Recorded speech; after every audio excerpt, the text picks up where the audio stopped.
Natalie, that radio chick. We are here at the Mundi Mundi Bash 2024, and I'd like to introduce you to a gentleman who has just come off of a killer set on stage. Ash Grunwald, welcome to the Green Room. Thank you. Thank you for sitting down and having a chat with us today. My pleasure. If we can go back a tiny little bit, I was just wondering about where your music passion came from. Is it in your DNA? I know that you have a great relationship with your grandfather, and he was a bit of an influence. He was a big Is it influence. a family thing? Yeah, well, he used to play and record, and he's from him, and my dad's from South Africa. So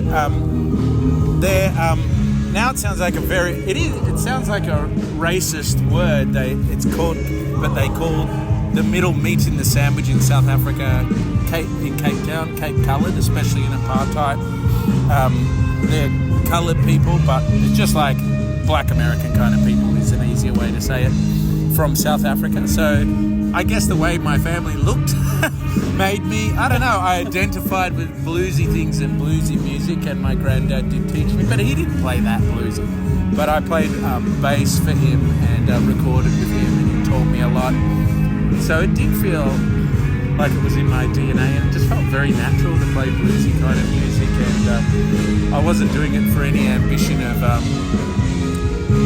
don't know, I wanted to get good, but I just did it because I just did it because I wanted to do it, and I didn't think I'd ever become a professional musician. So the passion was for the music, not for the fame. Yes, and I didn't know I was going to become a professional musician, and definitely at that time in the late 90s, it wasn't a career move to be a blues musician anyway.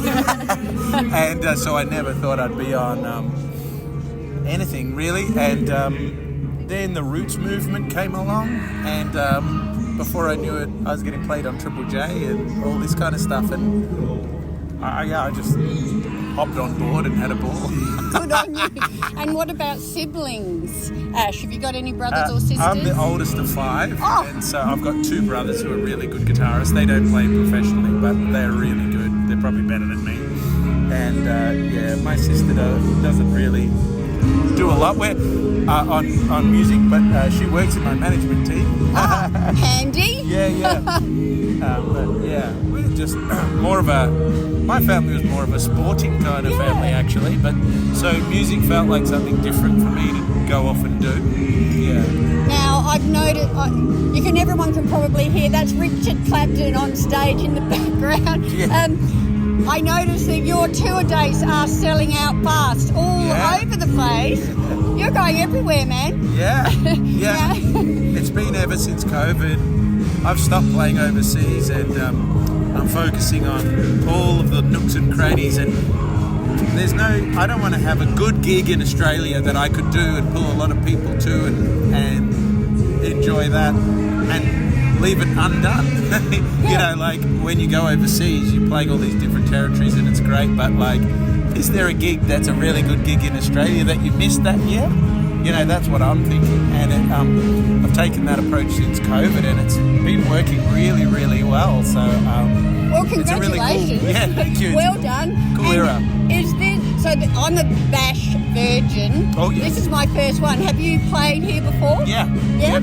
I played 2 years ago, and Midnight Oil were headlining, and that was a good year. And I've also done 2 of the other one, the Big Red Bash. Red. Yeah. How awesome is it here, though? It's so cool. I mean, there's 14,000 people out there. Yeah. And I was on first, and it was a vibe. You feel like when you first see that, you're like, I mean, you can see thousands of people, but you're like up the front. Oh no, is that going to be lonely there? And it was like they came in. And it was Pied Piper styles.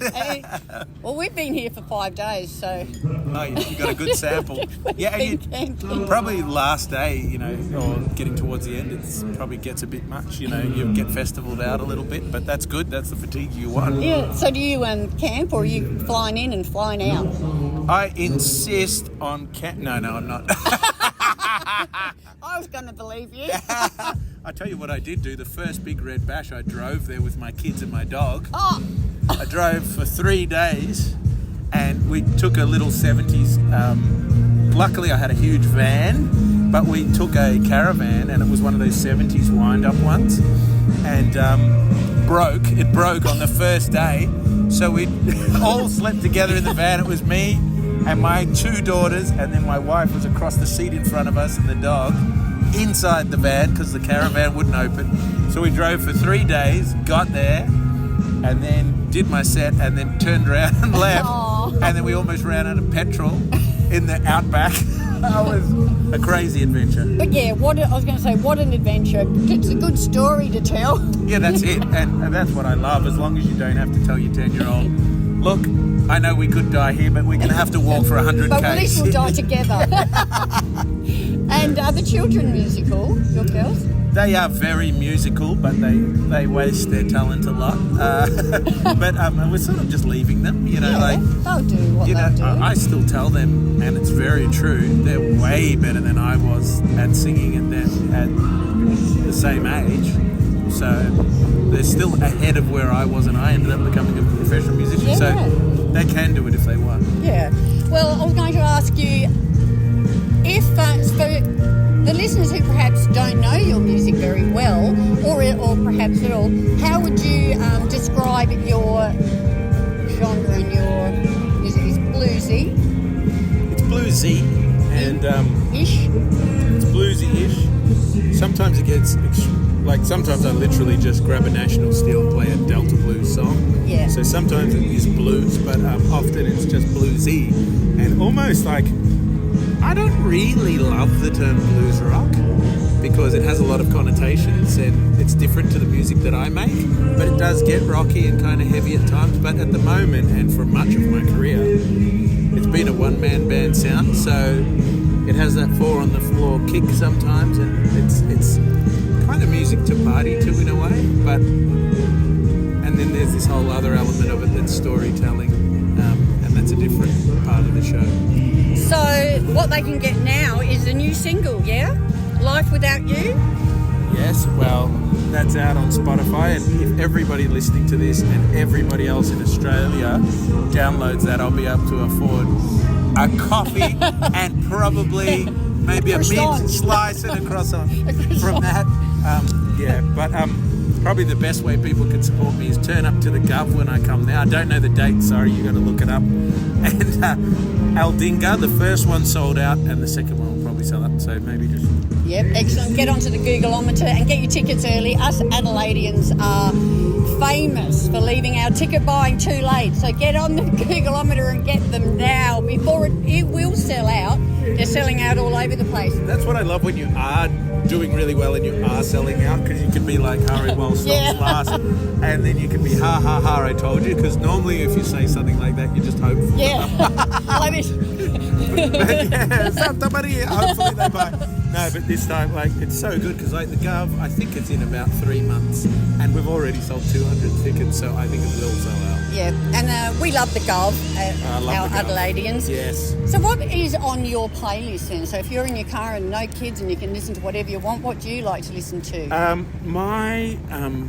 I have the best. I think you can get it on Spotify. I'm so proud of my pre-show music because I picked it, and it's just all the sort of stuff that I like and a lot of my influences. And I still, when I'm signing at the end and stuff, I'm like, this track, yeah. I'm really not sick of that playlist at all. Yeah. And it's really who long. picked this awesome music? Yeah. Oh, me. You don't hear it, it goes through all, I don't know, B.B. King, Albert King, Tom Waits, I don't know, so much, Booker T and the MGs. Just, I'm very proud of my playlist. I think on Spotify, just AG pre-show, it's on there, so other people can get that too. Yeah, have a listen. Okay, last question for you, and then we'll let you get on with your day. You got any special non-negotiables on your rider? What do you got to have? Anything in particular in your green room? Well, I do have one, which is Heaps Normal, which is alcohol-free beer, actually, because I quit drinking about... Good on you. Yeah, probably it's 7 years now. Actually, my wife and I are putting a book out in October about that called how I quit alcohol. Well done. Because we were, people might have seen me in certain condition on stage over the years. Party animals for sure. So actually, what I really did miss, I don't know if this is bad advice, but when I just drink water before a gig, I find it's almost like it cleans my throat off too much. So I love to have a little. Yeah. And Heaps Normal's been awesome because I can actually have a beer before I play, and it just, I don't know, it's good. So that's my non-negotiable. Well, I do love that because I do love to hear about artists who genuinely don't just like talk the talk but walk the walk and give back. And I think, a lot of people do struggle with overuse of alcohol. So I think that is a great initiative, and all the best with it. All the best with the new single, and all the best with the tour. Thank you so much. Thank you, Ash. Thanks for chatting with us today. No worries. That's a good interview. All good?